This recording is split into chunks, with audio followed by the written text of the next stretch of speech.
வணக்கம். மஞ்சுளா தேவி Murugesan software training centre உங்களை அன்புடன் வரவேற்கிறது. ஸோ இந்த வீடியோவில் கஸ்டமைஸ்டு டைல்ஸ் நான் கிரியேட் பண்ண போகிறேன். பார்த்தீங்கன்னா நார்மலாக நம்ம டைல்ஸ் ஸ்டாண்டர்டாக தான் இருக்கும். இதுக்கு நான் இமேஜஸ் டவுன்லோட் பண்ணி வச்சுட்டு நம்ம எனக்கு டைல்ஸ் இந்த மாதிரி வேணும், இல்லை எனக்கு ஃப்ளவர் டைல்ஸ் வேணும், என்ன டைல்ஸ் வேணுமோ நம்ம அழகாக இமேஜஸை டவுன்லோட் பண்ணி வச்சுக்கலாம். இதே உங்களுக்கு ஃபோட்டோ வேணும்னாலும் ஃபோட்டோவை வச்சுக்கலாம். இதே கான்செப்ட் தான் வாலில் ஃபுல்லாக ஒரே ஃபோட்டோஸாக வைக்கணும் அப்படின்னா கூட இதே மாதிரி தான். டைல்ஸில் உள்ள மெட்டீரியல் நம்ம மாற்றுறோம், அங்கே அதுக்கு பதில் வாலோட மெட்டீரியல் நீங்கள் மாற்றினீங்கன்னு போதும், பண்ணிக்க முடியும். ஓகேங்களா, வாங்க வீடியோக்குள்ளே போகலாம். இப்போ என்ன பண்ண போகிறேன்னா, டிஃபால்ட் ஆர்கிடெக்சர் டெம்ப்ளேட் இருக்குல்ல, அதை கிளிக் பண்ணி நான் ஓப்பன் பண்ணிக்க போகிறேன். ஓப்பன் பண்ணிட்டு இப்போ நம்ம ஒரு ரூம் கன்ஸ்ட்ரக்ட் பண்ணுவோம். 2 ரூம் நமக்கு தேவைப்படும். ஸோ போய்ட்டு இங்கே அன்கனெக்டடுங்கிறது லெவல் 2. நம்ம ஏற்கனவே வால்லாம் எப்படி கன்ஸ்ட்ரக்ட் பண்ணுறது, ஃப்ளோர்ஸ் எப்படி கன்ஸ்ட்ரக்ட் பண்ணுறது நம்ம பார்த்துருக்கோம். ஜஸ்ட் அதனால் இதை பற்றி நான் கொஞ்சம் டீட்டெயிலாக சொல்லாமல் உங்களுக்கு கொஞ்சம் போகிறேன். ஓகேங்களா, ஸோ இது சைஸ் 20 ஃபீட். ஸோ இது ஒரு 40 ஃபீட்டில் தான் இருக்குது, நோ ப்ராப்ளம். ஸோ இப்போ ஒரு வால் நடுவில் ஒரு பார்ட்டிஷன் வால் நம்ம கன்ஸ்ட்ரக்ட் பண்ணிக்குவோம். ஓகேயா, ஸோ பார்த்திங்கன்னா 20 ஃபீட்டில் இருக்குது. ஸோ இப்போ ஃப்ளோரில் போய்ட்டு ஸோ நான் ஃப்ளோர் கன்ஸ்ட்ரக்ட் பண்ண போகிறேன். ஸோ ஜஸ்ட்டு உள்ளே கிளிக் பண்ணிக்குவோம்.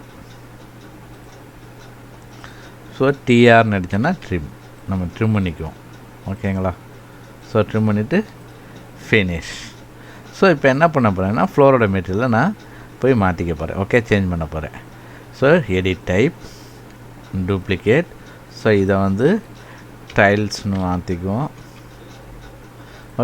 போய்ட்டு ஸ்ட்ரக்சர் இருக்குது பார்த்திங்களா, இதை போய்ட்டு எடிட் பண்ணணும். இதில் திக்னஸ் மாற்றுறதுனா இங்கே மாற்றுவோம், பட் எனக்கு மெட்டீரியல் தான் மாற்றணும். ஸோ பை கேட்டகரி அங்கே போய்ட்டு திருப்பி க்ரியேட் நியூ மெட்டீரியல்.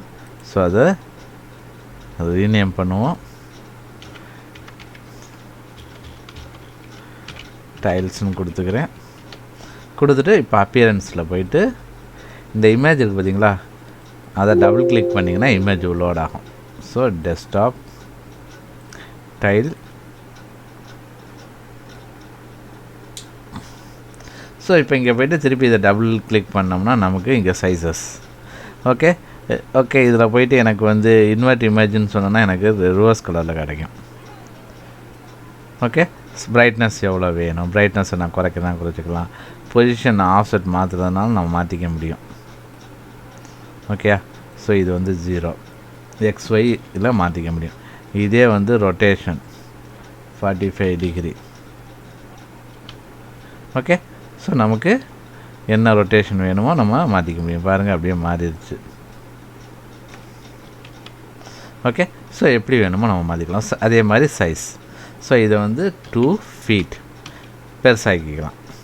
பண்ணிவிட்டு டைட்டில்னு கொடுத்தோன்னா எனக்கு என்ன ஆகுனா சுற்றி வேறு வரும் ஹரிசாண்டலாக. ஓகேங்களா, இதே நன்னுன்னு கொடுத்தோன்னா 1 மட்டும்தான் வரும். Ton, apply, okay. ஸோ இப்போ இதை போய் ரியலிஸ்டிக் வியூவில் பார்ப்போம். பார்த்தீங்கன்னா நமக்கு இங்கே வந்திருக்கோம். ஸோ அதே மாதிரி இன்னொரு இமேஜ் வச்சுருவோம். ஃப்ளோர் திருப்பி நம்ம இப்போ பண்ண அதே மெத்தட் தான், எந்த சேஞ்சஸும் இல்லை. டிஆர்னு கொடுத்துட்டு ட்ரிம் பண்ணிடுவோம். Finish, edit type, duplicate, flower டைல்ஸ்னு பேர் வச்சுக்கோம். ஏன்னா நம்ம ஃப்ளவர்ஸ் தான் இப்போ நம்ம போட போகிறோம். ஸோ திருப்பி எடிட் டைப், மெட்டீரியல், திருப்பி போய்ட்டு க்ரியேட் நியூ மெட்டீரியல். ஸோ இதை ரீநேம் பண்ணிக்குவோம், ஃப்ளவர் டைல்ஸ். ஸோ அப்பியரன்ஸில் போய்ட்டு double click, flower tiles. So இதை டபுள் கிளிக் பண்ணுவோம். பண்ணோம்னா இங்கே பார்த்திங்கன்னா நமக்கு நடுவில் சைஸஸ் ஆக்சுவலாக சின்ன சைஸாக இருக்குது. ஓகேங்களா, அதனால் நமக்கு இமேஜ் சின்னதாக இருக்குது. அதனால் நமக்கு சுற்றி வர ஒயிட்டில் தான் வரும். இதில் எப்படி இருக்கோ அதே மாதிரி தான் வரும். இதை நம்ம இந்த மாதிரி தான் வரும். கொடுத்துட்டு அப்ளை, ஓகே. இப்போ பார்த்தோம்னா நமக்கு இமேஜ் இந்த மாதிரி வந்துடுச்சு. ரியலிஸ்டிக்கில் போய் கூட நம்ம பார்ப்போம். ரைட்டுங்களா, ஸோ இந்த மாதிரி தான் நமக்கு கஸ்டமைஸ்டு டைல்ஸை நம்ம க்ரியேட் பண்ண முடியும். Okay, thank you.